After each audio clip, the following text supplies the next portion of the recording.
Hello everybody and welcome to my video. Today we will be reviewing the 2008 Marvel movie, The Incredible Hulk. So this movie is probably more of a forgotten film in the MCU, I found it to kind of be like an oddball in the Marvel franchise, so, the first thing I noticed when I start watching this movie is that it seems dark. It's very dark. Most of the other MCU movies, even though they may have had like a dark undertone, they're normally uplifted by comedy and pretty bright characters. But this is not the case for this movie.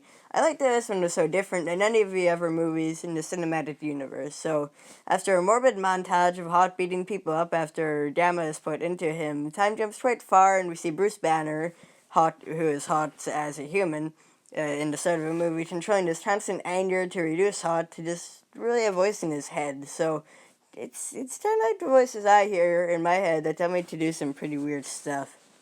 A cool thing in this movie is how Bruce and Hulk are portrayed as enemies. The two, even though they're the same person, they hate each other. Hulk is something that Bruce has to constantly keep at bay from taking control. Bruce even says that when he becomes Hulk, it's not him who's making actions, but it's Hulk. So anyways, we see Bruce just kind of chilling in a home in some crowded city in like maybe a third world country. I'm not sure where it is, but we see that Bruce has a cute little doggo in his house. I swear, if anything happens to his dog, I will cry. I'll cry myself to sleep, but never mind. I do that every night. But after we see this, we see a scene where Bruce is taking anger management classes in some kind of meditation dojo. I don't know what this place is, but it's pretty cool. So like I said before, I love this aspect of a movie where Bruce tries to contain Hulk. It shows that he is not proud of Hulk and he tries to really contain him. So later on in the movie, we see that Bruce is working in some kind of soda factory, and he cuts himself by accident, and a drop of his blood falls in a soda bottle.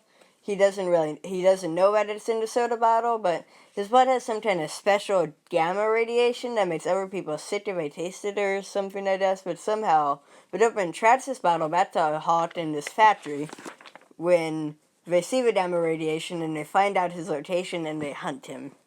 The government tracks Bruce down when he is asleep, and they try to sedate him, and they bring him to be experimented on, or something. I don't know, whatever the government does.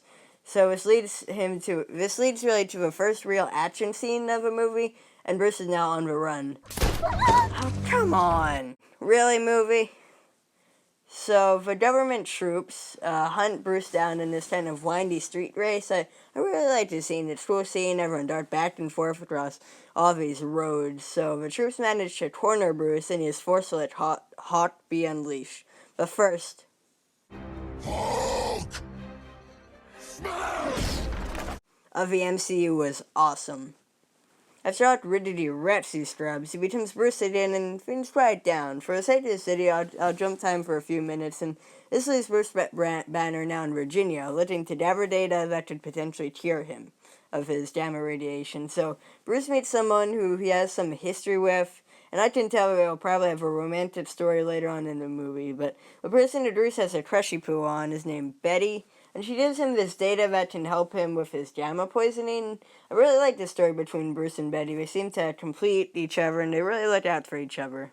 So meanwhile, there's this guy named Email who did these rejections, not email, who that should make him strong like, he did these injections that supposedly should make him strong like Hulk in his nasty scene. So Bruce is attacked again at the university where he got the data from, and this is shown in a scene that I found kind of repetitive to a first battle scene where Bruce is attacked in the windy roads, but it was still an action sequence. So Hulk blows a lot of stuff up here, and you think that Betty, who is here to see us all, would never look at Hulk the same, but she understands that it's not Bruce when Hulk is out, and she still likes him. This is why I like these two as a couple so much. Betty understands Bruce, and vice versa. So another thing that I like about this movie is how Hulk is shown to be some kind of wild beast. Not Bruce, but Hulk. In other movies, Hulk is more human. Partially because he is played by a cheerier Mark Ruffalo instead of kind of gloomier Edward Norton. So a theme of this movie is probably something along the lines of being hunted. We really feel for Hulk, and the viewers of a movie understand that Hulk wants to just be left alone. I think the writers of this movie hit this rare kind of audience understanding spot on. And oh yeah, remember how Hawk wants to be cured? So he goes to New York City on the scariest place on earth. I hate that place. And he meets with a dude named Dr. Stearns who operates on Hawk to cure him of gamma poisoning. So the operation works pretty well. And oh yeah, and Dr. Stearns replicated a lot of Hawk's blood, which isn't very good. If this movie had a second one, I think it was canceled. Dr. Stearns probably would have been the bad guy. I really like Stern's actor. I think whoever cast this movie did a really good job pitching him. Dun dun dun. Shortly after this, Bruce is attacked by the government forces again, and this time he is captured. F in the chat. Oh yeah, remember that guy Emo? Well, he talks to Dr. Stearns and he makes him consume more gamma so that he can be as strong as Hawk. So Emo then becomes a bad guy, Abomination. So I really love this following scene. It shows Abomination destroying the streets of New York City. I believe that Email is in control, not Abomination, not like Hawk is in control of Bruce. I think this puts a fine line between the destructive Hawk and the destructive Abomination because, like I said, Bruce does not control Hawk, but I'm pretty sure Email does control Abomination.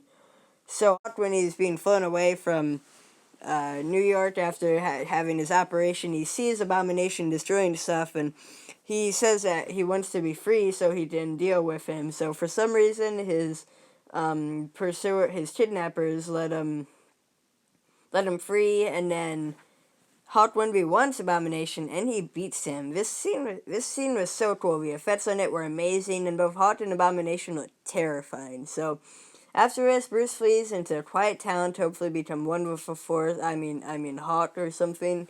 So the last we see of Bruce is him trying to control Hawk, but he doesn't, and Hawk takes over. I like that this movie doesn't end with Hawk and Bruce becoming at peace, but they're still in turmoil.